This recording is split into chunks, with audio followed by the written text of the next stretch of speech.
Now we want to help you set up your room as well as possible so that you can be seen properly and you can be heard properly, and everything goes nice and smoothly and stress-free. So the first thing you need to do is find a good space to have your lesson. If you're under 18, don't have it in your bedroom, and make sure that you have an adult in the room with you. You need to make sure that behind you there's no window or light or a picture with a glass frame. Now that's because you don't want light shining into the camera. If you have obviously a window open, that's going to be sunlight coming through. If you have a standard lamp or a lamp on the wall, that will shine too, and a picture with a glass frame will reflect the light from another light or the window. So you want just a wall behind you, and preferably a dead plant like I have here. Not dead, dying. It's not doing very well, but never mind.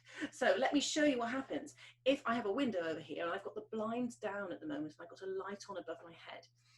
If I open the blind, you'll see why it's not a good idea to have light shining into the camera. Watch this.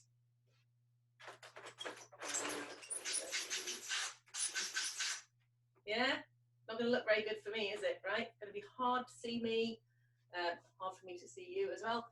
So there we go. Keep the blind down. Great. Also be very careful of light on the ceiling. Light on the ceiling can be just as bad, and if your laptop or desktop is tilted at the wrong angle like that, you've just got my eyes coming over the top. Yeah, so we want to have a nice good view. Now in all video conferencing you can see a picture of yourself, so make sure you just line it up, have a little practice before your lesson. Go into the online meeting room and think, can my teacher see me? Can they see everything they need to see? Obviously not just your lovely face, but also your instrument, which in my case is a violin. And so here I am with my violin. I want to move back far enough that you can see the instrument and the bow. Nice long bow there, down there. Yeah, I can see all of it, and you can see me. Obviously, if you have a double bass, for instance, you need to be further back, yeah, so that when you stand, you still see the head, you still see the bottom of the instrument as well. If you're playing on the piano or the kit or all sorts of instruments, could benefit from a second camera. That's very easy to do. All you do is you join the meeting on a second device. So most of us these days have a computer and a phone, and the phone can join as well. There's an app for all these things. So you join from two devices, but you only have the audio on one of them. Otherwise you get a very bad echo. So pictures on two, audio on one. Supposing you're playing the piano, you have say the tablet, for instance, on the desktop of the piano, pointing at your face, and then you could have a computer down the end of the keyboard, pointing down the keyboard, so that the teacher will see two views of you, and that's a really helpful thing too. Then we look at audio. So here I have my trusty Blue Yeti microphone. I like this one because it's got an adjustable gain on the back. Not to be confused with the volume button.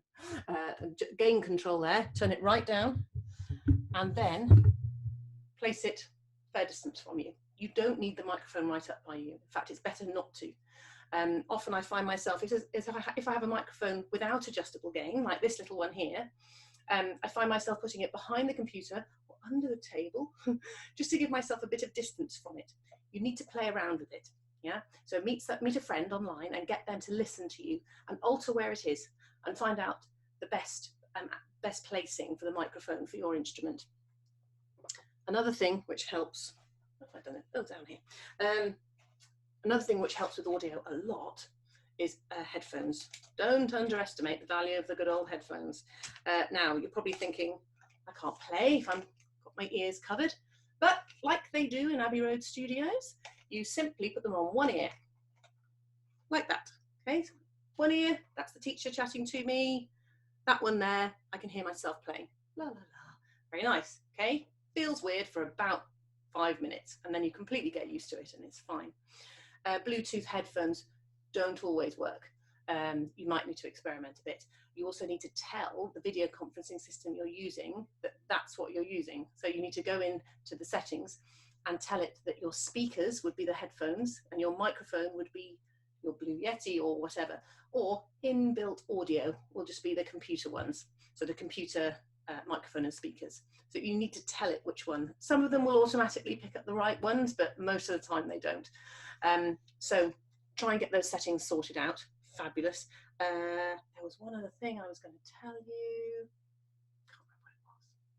Oh yes, for those of you who are using Zoom, which is the video conferencing platform which we use a lot at the moment, it's really good for audio, it really is. You will have the option, if you have a professional account, which is about 12 quid a month, you have the option to use original sound. I'll just take these off. So original sound is non-compressed sound. So with video conferencing software, because it's built really for people who are talking to each other normally, it will compress the sound so that you just hear sort of this sort of width. I would say bandwidth, it's not bandwidth, is it? But you know what I mean, yeah? It's the minute you start to play lots of dynamics, or, you know, hugely sort of, you know, massive sound like a huge grand piano, it squashes the sound. And you know that funny sound where it's sort of coming and going like that? It's not great, is it? You don't want that. So it will also try and get rid of background noise. And if it sort of thinks that the music you're playing is background noise, it will try and get rid of you. So it's really great if you can switch off that function and use original sound instead of the compressed sound. So if you have a Zoom professional account, you look at the top left-hand corner of the screen and it should have a little grey box which says turn on original sound. You click that, but you must have headphones on when you do that. Don't try and do it without the headphones. Chaos rules if that happens. So if you have the original sound option, then put the headphones on. For those of you using tablets and smartphones for these lessons, you may not have the option with the newer models to plug in headphones and a microphone. So you might want to consider using something like the Shure MV51, which is a microphone which you plug into the charging socket, and then the headphones can plug into that microphone. So you might need to sort of experiment a little bit with things like that. You also need to make sure that your signal strength is good. So make sure that nobody else in the house is streaming anything at the time of the lesson. So if your little brother's watching Netflix, or if your parents are on another conference call or whatever, you need to make sure that the rest of the house understands that your music lesson takes priority. So you can also attach your computer to the router with an Ethernet cable.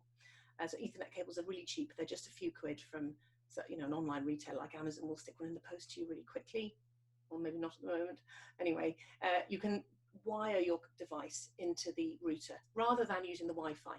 If you do that, make sure you switch the Wi-Fi on the device off, so that by default it will use the Wi-Fi settings, you see.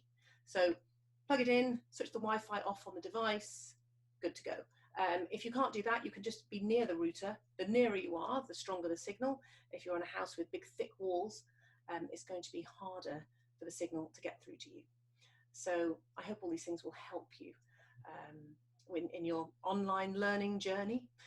Please, if you have any more questions, don't hesitate to drop us a line to info@musicalorbit.com, or you can send us messages via social media accounts, Twitter and Facebook.